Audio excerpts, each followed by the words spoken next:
BBOR, Black Box Online Radio, coming to you from West Virginia at heart and from around the globe. And hello everybody, today is Wednesday, another Ripper Wednesday. Welcome to the show. How's everybody doing? On Wednesdays this year, I've been talking to you guys about Jack the Ripper, perhaps the world's most famous unsolved mystery. And in this episode I will be responding to the documentary The Unsolved Killings of Jack the Ripper, which you can watch on YouTube for free on the channel DocuFlix. Even if you haven't seen this documentary yet, that's fine, you can keep listening. I always want these discussions to be made available to everyone. Now, some of you may notice that this is a re-upload. I did a live stream discussing this film, and I found that I had made several errors in my presentation, so I marked that one private, and I decided to put this one out as a way to make some corrections or just try my best to get the narrative right, because I'm going to begin with following up on some things from last week's Ripper Wednesday, where I was discussing the book Portrait of a Killer by Patricia Cornwell, and in the live stream I was being very critical of that book because I said she made numerous errors in her, presentation and discussions about Jack the Ripper, and if I'm going to be critical of somebody, then I probably should put forth an effort to do better on my own. But her suspect is named Walter Sickert in the Jack the Ripper case. However, that's not the real problem. The book just has lots of mistakes, there are lots of misspellings, and she begins the book by talking about the story of the serial killer John Royster and how she attended the court proceedings for this case in a courtroom in New York back in the 1990s. And I decided to read up more on John Royster, and I did a short episode about him on this channel. And she really misrepresented the story in her book Portrait of a Killer. I already told you she called him a serial killer. For starters, John Royster wasn't even a serial killer. He was a serial sexual predator, but he only murdered one person. So there are lots of things like that that are found in the book Portrait of a Killer, and I was even thinking about doing a bigger presentation on this where I would just go through the book and try and highlight all of the mistakes that were made, but I ultimately thought that that was unnecessary because one of you guys in the comments section just pointed out that maybe she should just stick to novel writing. And there was another comment that came in on last week's episode about Portrait of a Killer, and somebody was asking a question, and that was that I briefly discussed the Jack the Ripper suspect, Joseph Carey Merrick, who was more famous for being the Elephant Man, that's how he was known, and I said that even though he is a suspect that's been brought forward, an alternative Jack the Ripper suspect, if you will, I would give him a 0 out of a 10 suspect rating, and I've never given any suspect in any mystery a 0 out of 10. Normally everybody would get at least 1 point. However, with Joseph Merrick, I said that he dealt with enough trouble in his life, and I just thought that there was almost no chance at all of him being Jack the Ripper. He gets a 0. And the comment that came in was, if you think that he is a 0 out of 10, why did you call him an alternative suspect, and why did you discuss him at all on Ripper Wednesday? And the honest answer is because, well, someone else has brought this forward, because he has been mentioned, albeit through rumors and gossip and wild stories, about being Jack the Ripper, and I've always said if people are putting information forward and sharing information, then I will discuss it. But if you would like to hear more about Jack the Ripper, you can tune in every Wednesday for an episode on the Ripper. I also do one about the Zodiac Killer every Monday, Zodiac Monday, and one about D.B. Cooper every Friday, Cooper Friday here on Black Box Online Radio. And for the summer, I'm coming to you live on Tuesdays and Thursdays for True Crime Talk Radio in the morning, and that is an open discussion show where multiple subjects are covered within a single episode. One more time, you can hit the like button and subscribe. It really helps out the channel. You can also go through some of the links in the description box. One of them is for buymeacoffee.com. Buymeacoffee.com/blackboxned88 allows you to make a donation or contribution to help support the show, and anybody who makes a donation will get a shout out on Zodiac Monday. So I was watching the documentary The Unsolved Killings of Jack the Ripper. It was mostly done in two ways. They had somebody playing Inspector Melville McNaughton like an actor, doing recreations, and it's almost as if he's just sitting down writing a memoir of sorts, talking about his experience investigating the Ripper case and the Whitechapel murders. And then they also had a writer named Mick Priestley, who's sometimes referred to as MP Priestley, and he is the author of the book One Autumn in Whitechapel, and he gave a very good presentation, like a very information-packed presentation that was done in an organized manner, talking about the crimes that were not only committed by Jack the Ripper, but the other possible Whitechapel murders. Jack the Ripper was a serial killer that operated in England in 1888. Whatever happened before or after that is still part of the mystery. The first confirmed crime that has been connected to Jack the Ripper occurred on August 31st of that year, and that was the murder of Polly Nichols. Then on September 8th, we have the murder of Annie Chapman. And then on September 30th, there's the double event where two women are murdered in one night. They are Liz Stride and Catherine Eddowes. And then there's a 5-week gap from September 30th all the way to November 9th, and the murder of Mary Kelly, perhaps the most brutal murder that ever took place. There is a pre-Ripper victim that hasn't been 100% linked to the Ripper case, and her name is Martha Tabram. She was only briefly mentioned in this documentary, but they did talk about how Martha Tabram was stabbed 39 times, but her body was posed in a rather similar way compared to that of some of the other victims. And they said specifically they thought that her body was posed in a way that was similar to the fourth victim, Catherine Eddowes. Now, this is one that does not get too hard on the suspects, but there are a lot of people that were mentioned rather briefly in this documentary, and one of them was John Pizer, who is more famously known as Leather Apron, the man referred to as Leather Apron, and he is one of the first suspects that comes under the microscope, metaphorically speaking. Maybe I should have said the magnifying glass, more in the tradition of Sherlock Holmes. And John Pizer is someone who was looked into, but he was ultimately cleared. And I can be very honest, I haven't done a standalone episode on John Pizer as a Jack the Ripper suspect, but he is someone whom I think gets singled out because of his appearance. And I'm really not trying to be mean, but even if you just go to Google Images and you look at a photo or illustration of John Pizer, he does have this type of dark and scowling appearance, and some people might have been bothered by that, and they might have been somewhat afraid of his the way he looked, so to speak. And I know that's not good to judge people based on their looks, but that is what I think happened.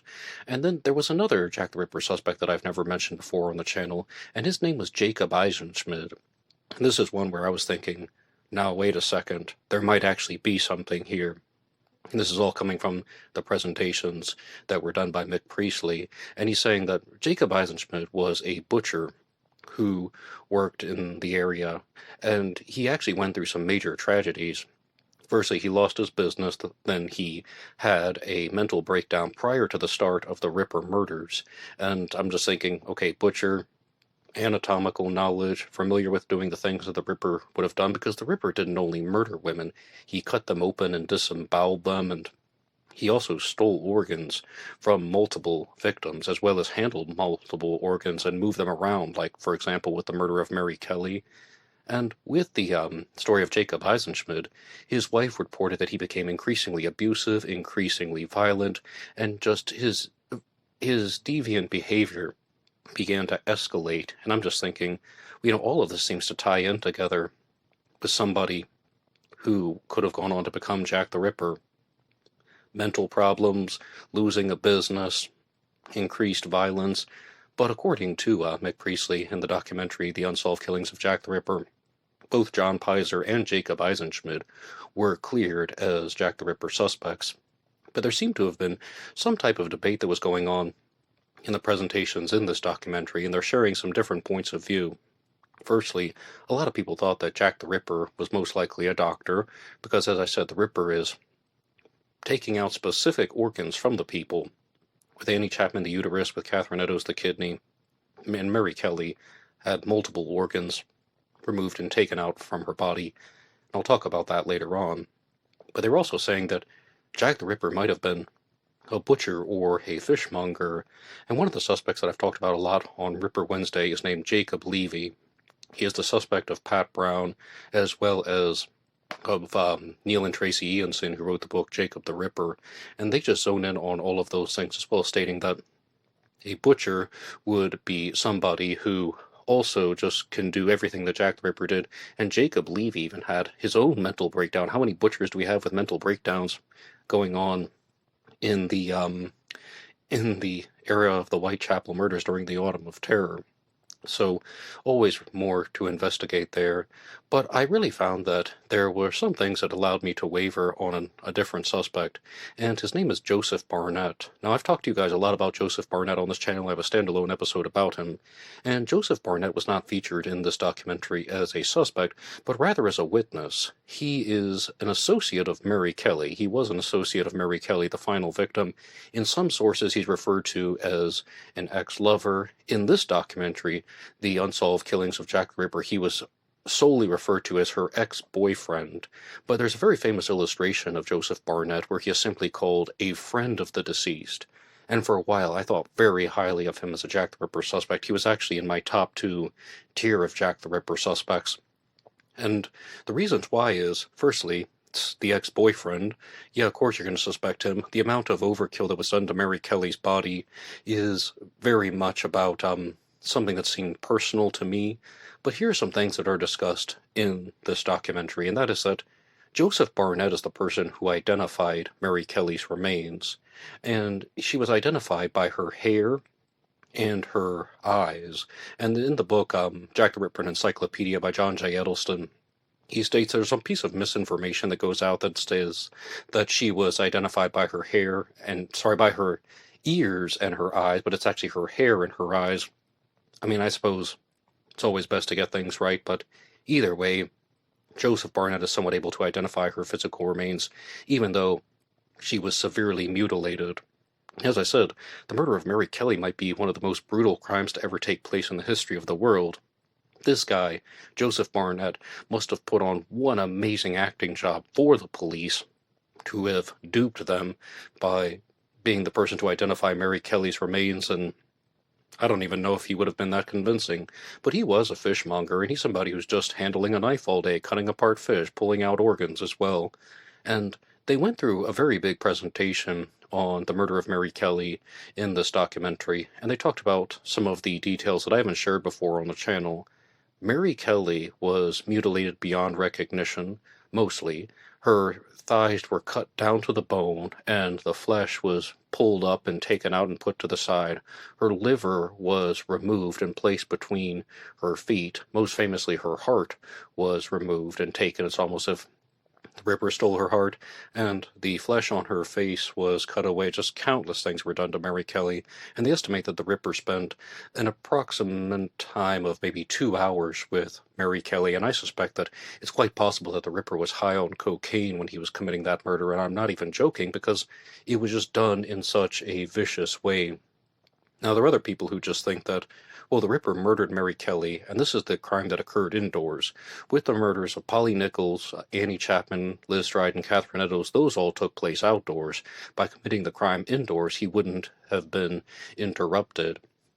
And with the progression of the events, you can see some of this because you have the murder of Polly Nichols, who has cut wounds to her stomach area, but she isn't completely disemboweled, whereas the next victim, Annie Chapman, is disemboweled to the point where her intestines are pulled out and thrown over her shoulder. Then you have the murder of Liz Stride, where she is not mutilated, but she's slashed across the throat. And most people believe that this was done because the Ripper was interrupted. Someone or something bothered him to the point where he thought he was going to get caught if he continued with the mutilation, so he killed her as quickly as he could and stealthily left the area, and he made his way to Mitre Square, where he murdered Catherine Eddowes. And then, again, she's disemboweled. Her intestines were pulled out and thrown over the shoulder, and her kidney was famously stolen. Then, with the murder of Mary Kelly, was somebody thinking that, okay, so the double event occurred because it's too risky to commit crimes outdoors. I'm going to try and lure somebody back indoors, or maybe breaking in through somebody's way through a particular window and grabbing a lock. I don't even want to get into those things because that's not the heart and soul of the issue. But by committing the crime indoors, he wouldn't have been interrupted. Now, that's possible, but there are lots of theories out there that people have as to how and why Jack the Ripper would have been operating. And as previously stated, the documentary is done in 2 parts, and one part has Mick Priestley giving his breakdown of the crime scenes, and the other one is these sketches or these types of scenes that are acted out where Inspector Melville McNaughton is narrating the case. Melville McNaughton joined the police force in 1889, but he would have been privy to all the information of 1888 when Jack the Ripper was operating, and he becomes most famous for the McNaughton Memoranda, which was written in 1894. There was a publication called The Sun that wrote an article saying that Jack the Ripper had been identified and his name was Thomas Cutbush, a mentally ill man who had attacked two women with a knife.